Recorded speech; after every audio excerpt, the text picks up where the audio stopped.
कैसे हैं आप लोग? आशा करते हैं अच्छे होंगे। आज फिर लेकर आए आपके लिए ज्योग्राफी की जबरदस्त क्लास।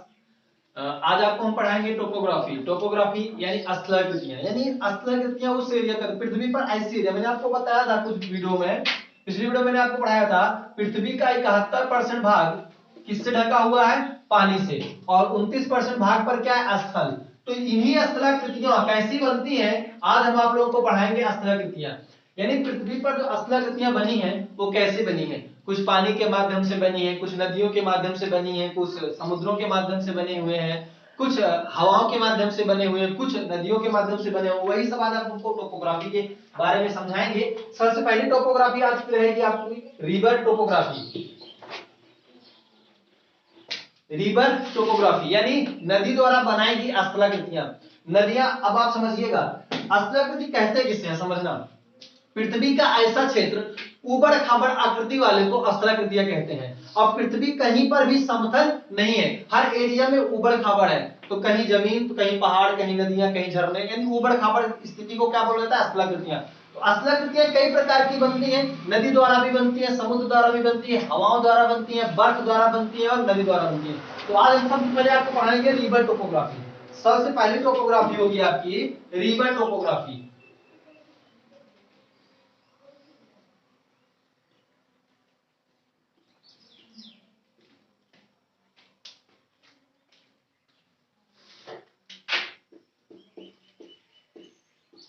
नदी द्वारा स्थलाकृति।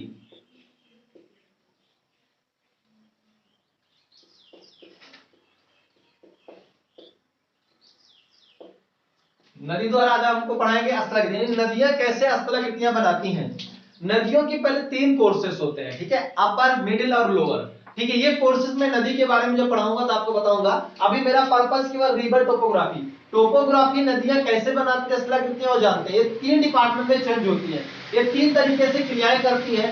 अपक्षय, अपर्दन और निक्षेपण। क्या करती है? अपक्षय, अपर्दन और निक्षेपण। इन तीनों से स्थलाकृतियां बनाती हैं। अपक्षय 2 प्रकार के, अपक्षय भी 3 मतलब 2 तरीके से होते हैं। पहले के इनकी कंडीशन 3 होती है, अपक्षय, अपर्दन और निक्षेपण। ठीक है, सबसे पहले नदियां जब ऊपर, इनकी कैपेसिटी ज्यादा होती है, क्षमता ज्यादा होती है भागने की, तो ये अपक्षय करती हैं। उसके बाद अपर्दन, फिर उसके बाद निक्षेपण। यानी इनके पास जब ताकत नहीं बचती तो ले जाकर सारी चीजों को वहीं पर पकड़ देती है। उसको क्या कहा जाता है? निक्षेपण।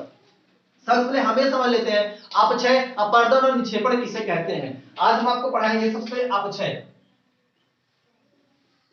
अपक्षय, अपक्षय वो क्रिया कहलाती है जब नदियां यानी अपने युवा अवस्था में होती हैं। जब नदियां युवा अवस्था में होती हैं तब ये सबसे ज्यादा क्या करती हैं? अपक्षय। क्या करती हैं? अपक्षय। अपक्षय कहते किसे हैं? किसी भी चीजों को तोड़ फोड़ कर उसको अलग कर देना, कई भागों में बांट देना। जैसे सपोज दैट ये हम हाथ में मार्कर लिए हैं, इस मार्कर को हम खोदना स्टार्ट कर दे, तोड़ दे, यानी किसी से तोड़े इसको, तो क्या कर रहे हैं हम? अपक्षय। हमको इसी मार्कर को तोड़ना है। 2 तरीके से टूट जाएगा ये, 2 तरीके से टूटेगा। या तो हम इसे अपक्षय करके तोड़े या तो अपर्दन। अपक्षय उसे कहते हैं जब इसको हम खून खून कर तोड़े, इसको क्या कहेंगे? अपक्षय। और जब इसी को हम किसी चीज में रगड़ रगड़ के खत्म कर दे तो क्या कहलाता है? अपर्दन। यानी अपक्षय किसी चीज को खूंदना क्या कहलाता है? खूंदना समझते हो ना, तोड़ना, उसे क्या कहते हैं? अपक्षय। और अपर्दन जब किसी चीज को घिस घिस कर खत्म करना, उसे क्या कहते हैं? अपर्दन। Like example. और निक्षेपण, निक्षेपण किसे कहते हैं? जो चीजें टूट कर या घिस कर इकट्ठा हुई हो उसे ले जाकर कहीं एक जगह इकट्ठा कर देना, उसी को निक्षेपण कहते हैं। नदियां करती क्या है? अपक्षय, उसके बाद अपर्दन। अपर्दन कहां करने लगती है? जब ये अपर्दन करती है नदियां, इनकी अवस्थाएं पौड़ावस्था होता है। कौन सा? पौड़ावस्था। पौड़ावस्था में सबसे ज्यादा ये क्या कर